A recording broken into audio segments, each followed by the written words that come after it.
Welcome back to Green is Good, and we're so excited to have with us today Neil Zacharias. He's the co-founder and editor-in-chief of One Green Planet. You can check out all his great work at onegreenplanet.org. Welcome to Green is Good, Neil. Thanks so much. Thanks for having me on the show. Oh, it's an honor. We are huge fans of onegreenplanet.org, so we're so thrilled that you're on today. Before we get talking about all the great things you're doing there, though, talk a little bit about Neil and your background leading up to the co-founding of One Green Planet, please. Sure, happy to. Actually, in fact, if you had told me a few years ago that I'd be running a site like One Green Planet today, I probably would think you're joking. And the reason for that is I'm not from the food, environmental, or animal activism space. In fact, far from it. I started my career as an intellectual property lawyer in India. And so I worked in a law firm for a couple of years and moved to the U.S., moved to New York to do my master's in law, and ended up getting into the online media space. So I worked for a company called DoubleClick, which was acquired by Google. I went on to work for a big consulting firm, and then ended up at Yahoo. I spent a few years and made my way up to the leadership team of Yahoo's online advertising technology business. So as you can imagine, I was on my way to a potentially long-lasting, relatively cushy corporate career when I decided to change course. And the reason for that decision, what really triggered that, was a bit of an aha moment that I had a few years ago. So the backstory on that is when I moved to New York from India, I found myself very quickly trapped in the American culture of consumption. And it started, and the biggest change I noticed was I was starting to eat a lot more meat. Now, I did grow up eating meat, but it paled in comparison to what I was starting to do here. It reached a point where I was literally eating meat with every meal and feeling really uneasy about the whole thing. So one day I told myself I have to make a change, and I decided I was going to cut down on my meat consumption. And that one simple decision, little did I know that it would actually have a pretty profound impact on my life. So it set in motion a chain of events. I started to read about food production, about animal agriculture, and the more I read about the ways that the food I was eating made its way to my plate, the less of an appetite I really had for it. And eventually I made the connections between these industries and their impact on the environment, our health, and importantly, the connections between the animals I grew up loving and the ones I was eating. So that was a moment for me. And my wife and I decided to do something about it. So we looked at our lifestyle choices and we said, how can we minimize our impact? And when we looked around, we really couldn't find one resource that was giving us everything we need, whether it's vegan recipes and cooking tips, expert insights, or even news and updates about what's happening in the animal environmental space. Now, there were some conversations happening in pockets. You could look at many of the blogs run by nonprofits, and to a certain extent, even sites like the Huffington Post started to talk about these issues a few years back. But we felt that a lot of the important ideas were getting lost in this online media noise, and what was really needed was one platform that brought all these issues together, made the right connections, and gave us the tips, advice, and the answers that we were looking for. So in many ways, One Green Planet started because of our desire to find answers, and we've just been very lucky that there's so many people out there who are actually looking for the same things today. Oh, yeah. And like I said, I'm a huge fan. I'm a vegan. I'm a huge fan of your website and all the great information and tips that I learned from it. So, and for our listeners out there that want to always stay hooked into One Green Planet, it's www.onegreenplanet.org. So I just have to ask you this at the top of the show. I'm on the website now. It's just a beautiful website. Why did you choose on the headers, and also for your titles, such as your title, Monster in Chief? Why do you use the word monster? How did that come to be? Where was the epiphany for the use of monster? Right, that's a great question. Our site, if you visit the site, as you said, we have a lot of general lifestyle categories. We talk about food, health, DIY living, animal issues, and environmental issues. But in fact, underlying all of it is this focus on activism. And every piece of content that we create is crafted to inspire some sort of action and change. So obviously we attract a very passionate and action-oriented community. And that's, and we wanted to come up with a way to describe them. And we lovingly call them green monsters. And, you're probably wondering what that means, right? So what we think about it is a green monster is someone who is concerned about the impact of meat on the environment, on their health, wants to choose more meatless vegan recipes. Green Monster is someone who wants to buy products that are fair trade. A Green Monster is someone who cares about the environment, about animals, and wants to do something about the issues. I think Green Monster is essentially someone who wants to bring about change, because we inherently believe that given the right tools, the information, and resources, anyone would choose to be a Green Monster and actually make more conscious choices.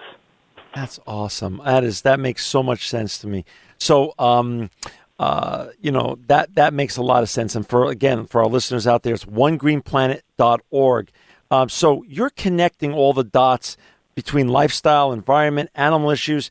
Why do you think, that you have such a large audience base now? Do you feel that veganism and that this subject matter is just a mega trend that's going to continue to grow, or the media is pushing this? Or share your thoughts on why this convergence of activity around this subject matter now? Yeah, I think that's a good question too. I think this issue has really, even a few years back, when we started out, I think we just happened to start at the right time and talking about the right issues. I think people are generally starting to get more concerned about the issues surrounding health and animal welfare and impact on the environment, and they just are looking for more trusted resources where they can learn how to make better choices. And I think it's just reached a bit of a tipping point right now. And we just happen to be, I think, at the right place at the right time, so I have to acknowledge that. But we also have approached it in a very different way, which has helped us. That's awesome. We had the founder of the Sanctuary on last week, and it just seems like everyone is really.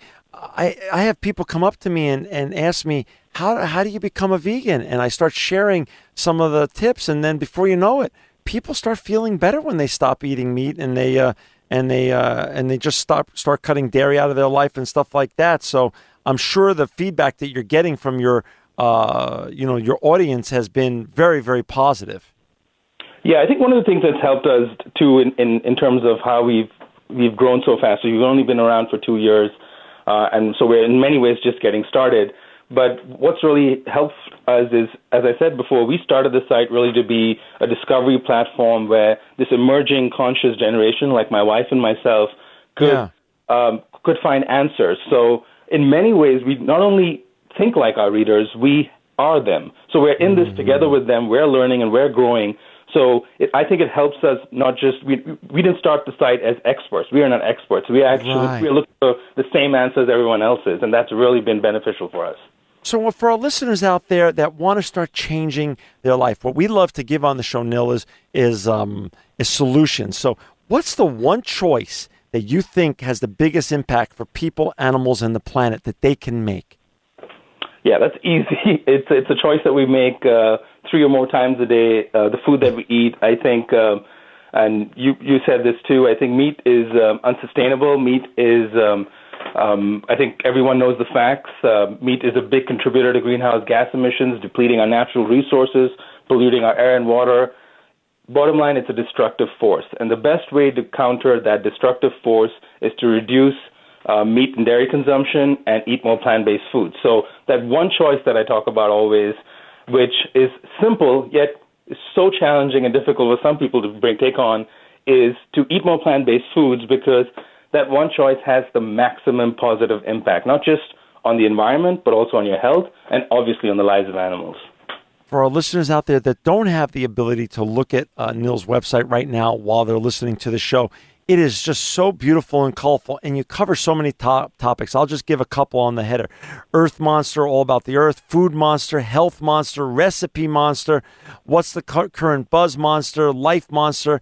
I mean, and then you have Video Monster. So, you do a great job of taking thought-provoking and controversial topics like factory farming, which we covered a couple weeks back, animal rights, the vegan lifestyle viral. How do you do it and deal with skeptics and people who want to throw, spears your way and arrows your way?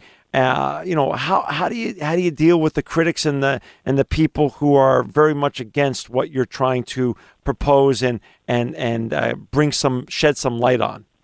Right, and for the first part of your question on how we actually we take these controversial issues like factory farming and take it viral, there's a few principles we follow which have helped us. Firstly, we focus on the positives. It doesn't mean we don't talk about the wrongs, but for every wrong we talk about, we try to highlight two or more rights. So we always are talking about how activism is working and change, and we're really changing our habits today. So whether it's people's opinions about keeping wild animals in captivity or people reducing their meat consumption and eating more vegan food, both of which are really happening today, we're always highlighting those positives. Secondly, we're very inclusive. So while we do create a lot of resources that are very helpful for people that are already making conscious food choices, eating vegan or buying eco-friendly products, we spend probably double the amount of time thinking about ways to reach people that don't care about these issues or really haven't had the time to think about it. And thirdly, we have a sense of humor. I think one of my favorite Mahatma Gandhi quotes is, and I'm paraphrasing here, is if I didn't have a sense of humor, I probably would have committed suicide a long time ago. I think that's really an important lesson in there for activists, because sometimes it feels like we're banging our heads against the walls. There's so many skeptics, and it feels like these unjust industries will never change, at least not in our lifetimes. Yeah. So it's important to not take yourselves too seriously sometimes. So we do that as a team, but we also bring that across in our content, and you'll see that across the site. On the issue of skeptics, we're not selling products, so we can't use marketing tricks and gimmicks to get people to click and buy things. We're trying to change people's minds, which is an incredibly tough thing to do. So yes, there are a lot of skeptics out there, but the way I think about these issues and the choices that we talk about, I think it's part of an inevitable future we're heading towards. And people probably don't realize this, but that future is coming here quicker than we anticipated. You just have to look at how in the recent years companies like Beyond Meat, started by Ethan, or Hampton Creek Foods by Josh, not only are they creating great products that are plant-based, but they're getting backed by venture capitalists like Kleiner Perkins and Bill Gates and the founders of Twitter. So that's just one example of a shift that's starting to happen, and I think it's very exciting. So skeptics, we welcome skeptics because we believe it's not really a question of whether they're going to change, it's a matter of when. That's great. For our listeners who just joined us, we're so excited and honored to have with us today Nils Zacharias. He's the co-founder and editor-in-chief of One Green Planet. You could check out all his important and great work at www.onegreenplanet.org. Nil, scale. It's when you start a website and a web property, getting scale and visibility is so important. What was your plan when you and your wife started this venture? What was your plan and how has it worked in terms of getting visibility and scale when there's so many other websites out there in the world now fighting for the eyeballs and the minds and the hearts of the audiences out there? How did you go about it, and how come you've risen above the din so successfully? Yeah, I think back to what we mentioned, we started the site because we ourselves we're trying to create a resource that we could go to. That was one thing. Secondly, not being from the space has helped us because we brought in a fresh perspective on the issues. We had time to develop our own original editorial voice that's independent and fair. And and that's appreciated by all the nonprofits and businesses we work with today because they know we're unapologetic about our mission and our editorial voice can't be influenced very easily. Secondly, my wife and I, if I haven't already mentioned, she's my co-founder, we both built our careers in the online media space. So we've worked for online publishers, we understand how to build products, we understand technology, we understand the business issues. We're just very lucky to be able to use all that skills, that knowledge, and that experience and apply it to something that we truly feel passionate about. So we brought that into, and as I pointed out in the beginning, we happen to be talking about the right issues at the right time. Yeah. When we start out, we initially, in terms of how do we approach this issue, we considered getting investors initially, and we did spend some time thinking about that issue. So, and we thought we had two choices.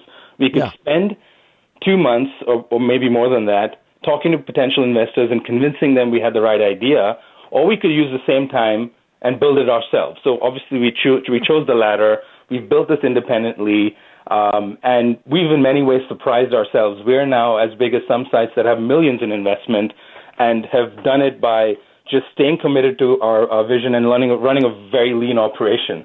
But we're definitely open to investors. I think we're open to strategic investors, especially those that understand what we're doing and our mission and would love to partner with us.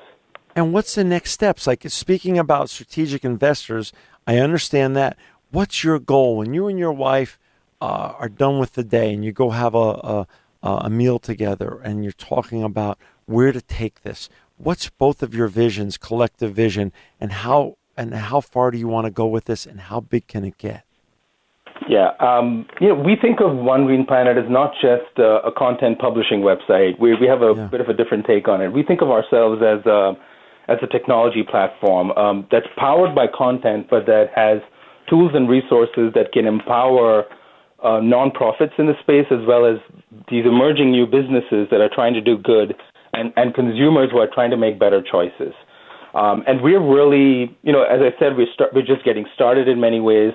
Our goal is to build a long-lasting brand in the space, and that takes time. And we're ready to put the time and commitment. This is not just a business for us; it's our life's work. And we are working on some exciting things in the short term that we'll be launching later this year.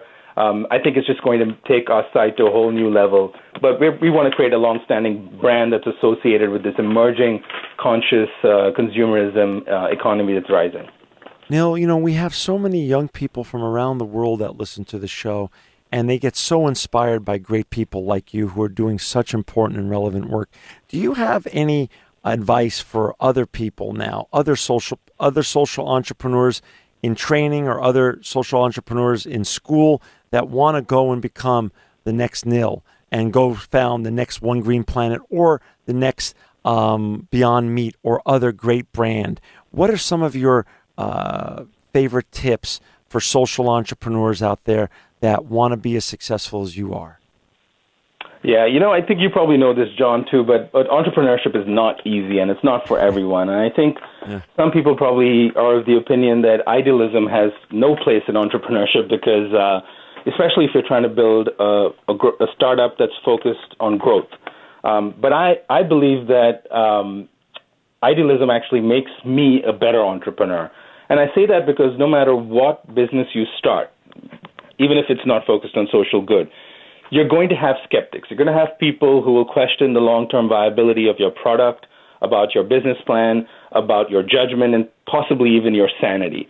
And when that happens, it's very important to stay strong. And I think being an idealist makes you strong inherently because you're driven by a cause that's bigger than you. You're driven by more than just money. And this is going to happen no matter what business you start. You're going to have those dark days where you'll have to dig deep and find inspiration and push on, no matter how hard the task ahead seems. And I think that's when idealism really helps. And so I really believe at the core of any good entrepreneur is an idealist. So social entrepreneurs, or those focused on creating good products, have an inherent advantage. But obviously that's not the only thing. I think you have to balance that sense of idealism and that desire to change the world with the ability to go ahead and build stuff and do something. So even at One Green Planet, from day one, we've just been committed to building a great product. And we work day and night to improve that product, whether it's the features on our site, whether it's our content, our approach to social media. We're obsessed with trying new things, failing, learning from our failures, trying again till we get it right. And I think this obsession is almost to the extent where we hardly do any marketing. This is one of the rare interviews I've ever given because we think that if our product, we build a great product, it'll speak for itself. So to sum that up, I think the magic formula, if there is any, and I'm still working on it myself, is idealism plus doing stuff, the ability to build stuff. I love it, Neil, and we're so honored and thank you. I know this is one of your rare interviews, and we're so honored and thankful that you came on today, and we want you to come on again in the future and continue to share the journey and the great story of One Green Planet.